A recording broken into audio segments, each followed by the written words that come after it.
Been learning a little bit about you. You're pretty well known on the internet. Found your original channel, your personal channel. See that you're also an MC, like extraordinaire for professional events. It's an MC, right? But I've never actually seen it spelled out, right? So no, I'm like EMC. So funny. What is this M key thingy? An MC, but an MC extraordinary, red professional events. So it looks like you work on the enterprise B2B side of things.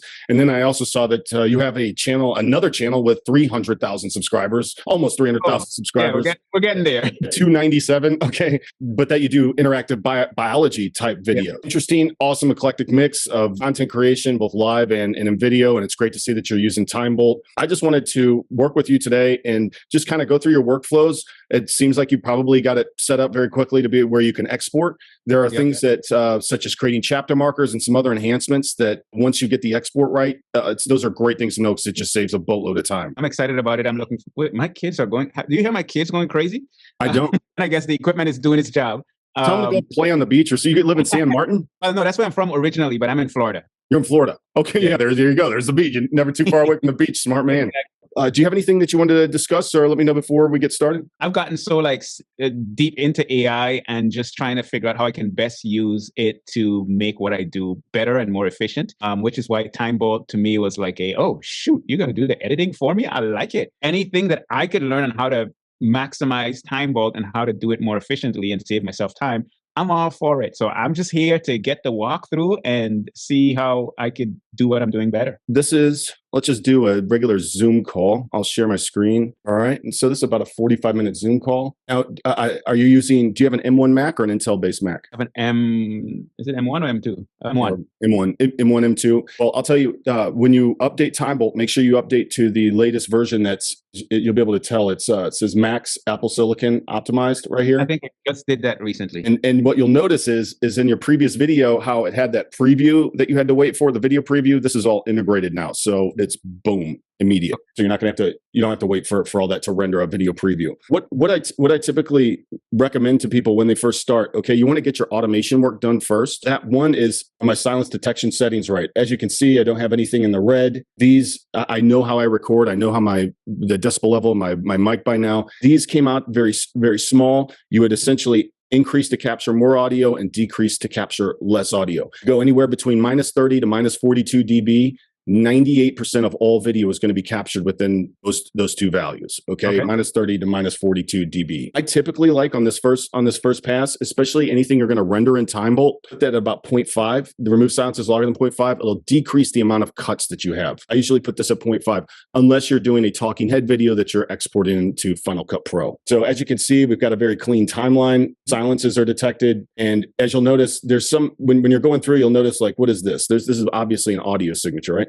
Mm-hmm. I was along from this ignore detection shorter than 0.75. That's what picks up those random mic strikes, excited utterances, random ums and ahs that are something that's said outside. It's basically something, any sound that's less than 0.75 is still marked to be cut. And that's what cuts a lot of just extra crap you don't have to do later. The next automation I'm going to run, because this is an unscripted video, let's say you're having a Zoom conversation, is Umcheck.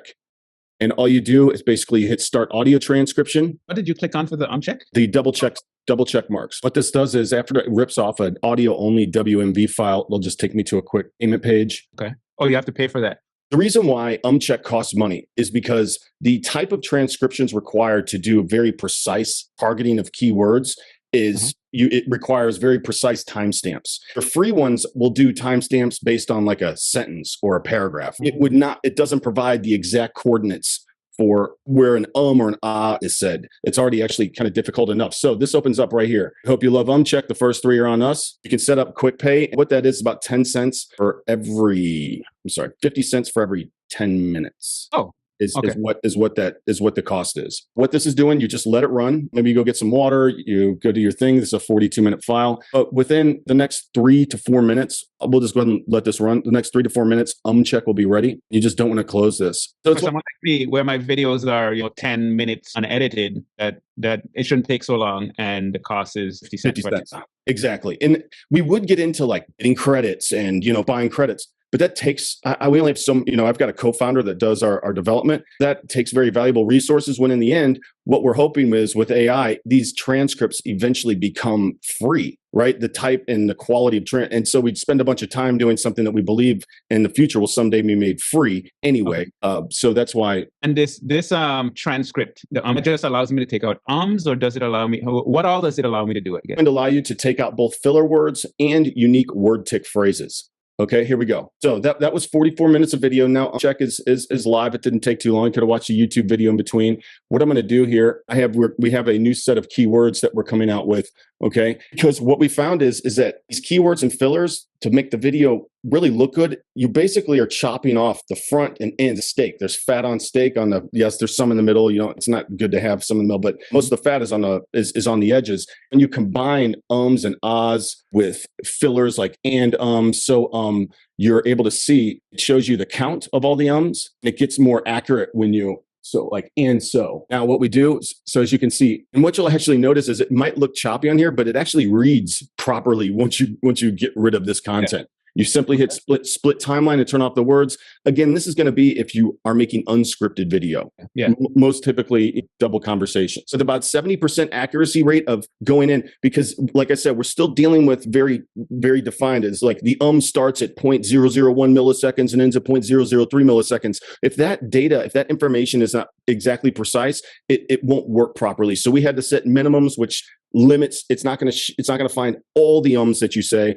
but it'll cut the majority of them. What you can do to actually see the silence and what you're removing, you hit flip timeline. You can just preview whatever it is that you're cutting out. We're saving just by those two automations. Okay. Yep. We just saved the viewer 11 minutes and 9 seconds. Okay. Got it. You got it saved 11 minutes and 9 seconds of listening to ums and ahs and that type of stuff. Now that all your automation work is done, okay, we will have in the future what we're working on, Punch, which we already have, but it's going to be Punch automation. So we're working to do all your automation work done up front. Then you're going to go in and do some of the fine tuning if you want to, right? For a quick video and business and enterprise, that type of just having all the dead air cut and things tightened up is often typically enough. So what I do is put your playback rate. This puts the default playback rate on 1.5x. Okay. Mm-hmm. Anytime I hit the play bar, it's going to be going. It's already going to be going at 1.5x speed. The three keys that I recommend that you remember are SLOP. Okay. S splits the timeline. Okay. Versus going there and then clicking create split. Okay. S. And so then I put the cursor in here and I put O, which turns the scene off, skips to the next green part. So S is split the timeline. L increases the speed of the playback. So you don't have to take your hands off, turn scenes on or off, as we were saying. So if you're going through, like you can be listening to this and making cuts on the fly. Watch. How are you doing? I'm good. Hi, Doc. How are you doing? Yeah, and I just literally like 5 minutes ago. Yeah, skip. So if you're listening to, if you have something scripted and you know, like, oh, I made a mistake there, you don't have to hit the space bar, then hit this. You're cutting on the fly. You can cut on the fly, SLO, and then the P stands for punch. Okay, it's self-explanatory. You hit P once, goes in 125%. You hit P twice, 150, and you hit P again, it does 175. Now, as you're zoomed in. Okay, you can go Option or Alt and your arrow keys. So you can imagine having a thing or something that you want to zoom in on into. Maybe you pick up something and you're like, hey, this is the new cam, and you just punch in on this. You can do that either with quick cut key or hit right click. That's just kind of how this does. Punch 125, 150, 175. You can reset it and that's good to go. You can set up custom punch values in settings. If you want your head in the right position, right? This might be like 115. This might be like 120, whatever you want to do. So now when I punch in, it's like that. What we're working on in the future is the third automation will be automatic punch sequences. So you can go in and set your values and say, I want it at 100% on the first green part. And then the second green part, I want it to punch in at 115. And then the last one, I want it punched in at 135, go bottom right. And it basically does a macro. So especially like with talking head video, sure, you'll be hiding some of those cuts with custom B-roll and stuff like that. But the punch values export in XML. When you do XML or you do multicam, all these values, all export. You don't have to mess with any keyframes or anything like that inside Final Cut Pro. The second thing that I would recommend that you do as you're going through, okay, on the first pass, what I do for these long Zoom calls or your talking head video, add markers, okay? And the first set of markers that I add are to create YouTube chapter markers. This is the first punch value. You can type in any length, okay? Then let's say this is how do a second punch, right? And so the mark, you just press M? Yeah, you can press M, but you have to right click. Like I'm working on getting this less confusing with my co-founder, because right now there are two things. Markers serve two functions. One is YouTube chapter markers, and the other is creating markers for shorts, which allow you to save content down. They serve two functions. What I do is basically I look at the content as like a funnel, right? You've got your really long video. Then you want to get to your stuff for YouTube, which maybe you might start with a 20-minute video and you're knocking it down into 8 of your talking head. And then you might have 1-minute segments that you want to save. That 1-minute short segments, I would recommend, comes after what we're doing here. Okay. And I'll show you how. And what happens with these YouTube chapter markers is now you can go to download markers text file. This is the most awesome thing people don't know about. Check this out. You have copy paste chapter markers for YouTube, meaning you do not have to watch your footage again. You don't have to, after you've already jump cut the damn thing. And you're like, now you've got to get really precise with timing because things are so cut. 3 minutes and 22 seconds in TimeBolt is not going to be 3 minutes and 22 seconds in the same. It might be like minute 25 because all the footage you cut. All that math is done for you, and it's copy paste right into YouTube or like Panopto or Cultura for enterprise applications. So that's how I go through and edit and categorize all, basically get it as short as possible and explain what's in it for YouTube uploads. The other thing that I would recommend doing is there will probably be times where maybe there might be times for you where the screen flow matters. Like you don't want to cut something out, but you'd rather speed up silences. You can do that with fast forward silences. As long as this is a high value, like I just do like 1,000. So it doesn't do any automation. Imagine if you're doing a screen share where, hey, look, if I'm not talking for like 2 or 3 seconds, it's because I'm moving from one mouse to another. Right? Like I'm moving from I'm doing a mouse click action, right? Anything over 3 seconds would be considered a silence, but anything under 3 seconds, anything up here that's marked yellow, that's marked orange will be sped up by 3x. So the silences won't actually be cut, they'll be sped up. So you can imagine a professor like drawing out a math problem, okay? And where the structure of the problem matters, it'll just be like, you do 2 sine over cosine. Like as he's writing it out, you could speed all that up versus cut it where he's speaking and then already have the information there. Then the last thing that I would recommend is if you're going to render inside TimeBolt, if you're doing like quick video, everybody loves turbo mode, okay? Activate turbo mode. When I upload a video, when these live streams to YouTube, I'm talking smarter and faster than real life. Not only is the dead air cut and ums and ahs gone, but also I've sped up how fast and the rate of speech of everyone on the show by 1.125x. Okay, which is just like, it just enhances your words per minute by another 20 or 30 words per minute. It just sounds good. So you can speed up everybody's rate of speech without sounding like a chipmunk. People aren't like, once you get going this fast, the people would just want a pause button, right? And that's what pause is for. You'd rather people be pausing, going back and interacting with your stuff like, oh, did I miss something? Than waiting, because that's the death of all of us. I also use turbo mode. There's 2 things more. I also use turbo mode when I'm making like real quick video to send to Quinston. Dude, I'll put this on like 1.4x. I'll cut all the dead air, capture my screen, and turn a 5-minute video into a minute and 50 seconds, blazing through, showing exactly what I need to show. And this guy can listen at that speed, right? Yeah. He'll always watch the video because it's so fast, right? He knows his mind doesn't have any time to wonder. If you increase the speed with turbo mode of your long Zoom calls, you're going to want to make sure to download a new markers text file. Okay, because everything is sped up, right? So you're able to, you can make this a WAV audio only file. You can also make internal like video communications that you have. Like if like on this call, if you recorded it and I was some important client, what I do, sometimes I'll miss elements of a conversation. It'll be such a good conversation. You kind of want to go back while you're on a run or doing something like that. I basically am able to record the conversations, throw them into TimeBolt, all the dead air is gone, run Umcheck, and then I throw on turbo mode at like 1.4x, and then I rip off a WAV. Watch how fast this happens.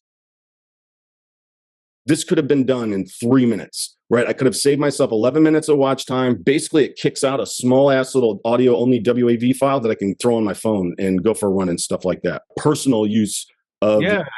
and as you can see, it doesn't take boom, boom, merging. Yeah, for such a long video. Those on the turbo mode. There we go. And that is only 31:58.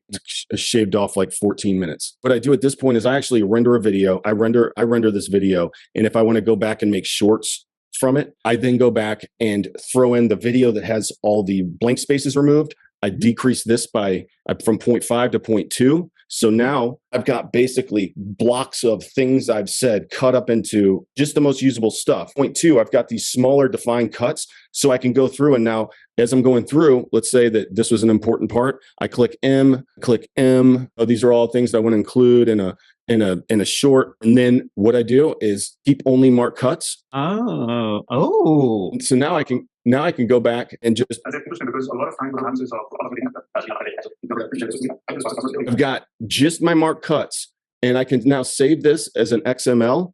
Okay, export just that as an XML, or save the JSON if I need to do other things. But then, but that way I've got my shorts done. Man, this is helpful. As you're building this, it's very difficult to kind of like figure out what's the best UX. Everybody has a whole lot different scenarios of what they need, and how do you get them in, provide value immediately. And then there's nuances on there's really good stuff to save time that are kind of buried in this right now. Yep. Having these calls helps. Since you get the transcripts and then it can analyze that. Do you have any plans to make it to a place where you can, like, I'm doing a script, I make mistakes, I do it over and over again. Get to a place where, okay, just keep the last tick and discard everything else. Any plans for anything like that? There's a lot of stuff that can go wrong. There's software out there that can claim to do this, but I believe that once you actually put it into practice, it becomes very difficult. It doesn't capture because you might say, oh shit, something like there's always, it's not always exactly the same, right? Right. Sometimes that can cause variability. What we're thinking of of doing is that you would have to run Umcheck, or we would be able to use a free transcription service that would automatically show up right here. Okay, not something that I know of yet that you can just kind of highlight and remove, but where you can see ahead, right? Like if you're watching and you're reading at the same time and you see shit. I use the same thing there, boom, boom, boom, oh, right? You're on the last one. That's something that I think would work very well. Whether you could highlight it and cut it and all that, I'm sure eventually, right? We'll get to that point. You're still going to have to go through with those other editors and go through with a fine tooth comb, because trusting AI to make super creative decisions at this time is still risky, right? It's still not perfect. That's how we thought would be a faster way to. That makes sense. Next question. I'm on a monthly plan. If I wanted to switch from that to annual or lifetime, how would I do that? You have to cancel and get a new plan. Okay. The reason why is keys, the issuing license keys is fundamentally a more complex fulfillment than just having a cloud hosted software. They have to be checked and fundamentally different. But yes, you'd have to order a new key. Okay, that's no problem. Oh, you go ahead. There's one other. This is our big innovation. That's kind of what I'm really excited about coming out here. Okay. In the next couple of weeks. This has a lot to do with business, is our screen recorder, okay? This is going to be really awesome. So we can already do the screen with camera, like all your camera sources. We're going to have multiple inputs for your audio input. And this is one of my favorite, right? So right now it's on standard faster. Don't use standard faster yet. That shouldn't be in there yet because it's not rendering properly. But when that's ready, that's the one thing I'm missing right now. When that's ready, it's really incredible. So right now I could just do start recording, or I do standard faster. Again, don't do this until it's at least above 5.2.0, okay? Because it unsyncs because it's recording at variable frame rate. But right now, this is recording our screen and web. And now I'm recording. 3, 2, 1. Yes. So now I'm recording. So now you can record your screen. Or also the other feature that we're going to have is the ability to, I want to be able to capture either full screen, a square, or vertical square, where it is all still full screen, but you don't have to drag your handles down and get the exact pixels right with iMovie. That's a disaster. That's basically, you can capture content, whether it's from a PowerPoint or something like that, directly for a mobile device. If you wanted to. So now what's cool is I hit stop recording. I'll just save this video for capture. Hit save video, processes the file down. And are you sure you want to open up this file in TimeBolt? Boom. Yes. Immediately. This is going to capture either full screen. Immediately, this captures. I hit add to render queue, start rendering. You are looking at an era where it's finally faster to make a video than type an email. Who has, in 3 clicks, removed 85% of the stuff that makes you hate the sound of your own voice? Right? Oh, man. Now, check this out. So now we've got capture time bolted downloads. This is 4.1 megs. Okay. This is 3.1 megabits. Like you can email this, you can upload it to Slack. It's not 300 megs. We wanted to get it to where it was like you could have manageable file sizes that you could quickly send that people would actually watch. Because still, if you make a Loom, right? Loom does a great job distributing that video. You can add captions and shit. The problem is you still got to get somebody to watch it, right? Somebody has to watch it and you have to watch yourself. And that's where it's not that it's not easy to make today. Video isn't easy to make. It's hard to make it to where people watch it and you don't get that pit in your stomach. Like, am I ever going to be smart enough and fast enough? That's where we see going to capture as well. Man, this is awesome. I love things that's going to save me time, and it's going to save me a lot of time. So thank you so much. Just the YouTube timeline, just everything you showed today. This is your viewers. You have a really cool viewer base. I was looking at some of the comments. They're like, well, how do you capture? How do you do these things? And we just wanted to answer that. We believe that the biggest part of this market are the people that are still too afraid and have too much anxiety. You talk to most people and they're like, oh, well, why don't you make video? And they're like, well, I hate the sound of my own voice. Really? And they're like, well, I just really don't want to look foolish. Yeah. Right. And they don't want to spend 3 weekends learning how to do an editor. Hopefully we'll get TimeBolt to a point where I can release content like this and somebody can watch a 30-minute video and absolutely know everything that we do. And I'm going to do follow-up videos to go into all of these things because people love when I go into the details of software and so on. So I'm going to do a series of videos showing how to speed up your editing workflow and promote TimeBolt in doing that, because I think it's going to help my people and I love helping That's people. Awesome. That's fantastic. Well, Leslie, it's been fantastic talking with you, and I thank you so much for choosing TimeBolt and your trust. My partner and I, Quinston, he very much appreciates it. We have live office hours every Thursday at 9 a.m. Central Standard Time.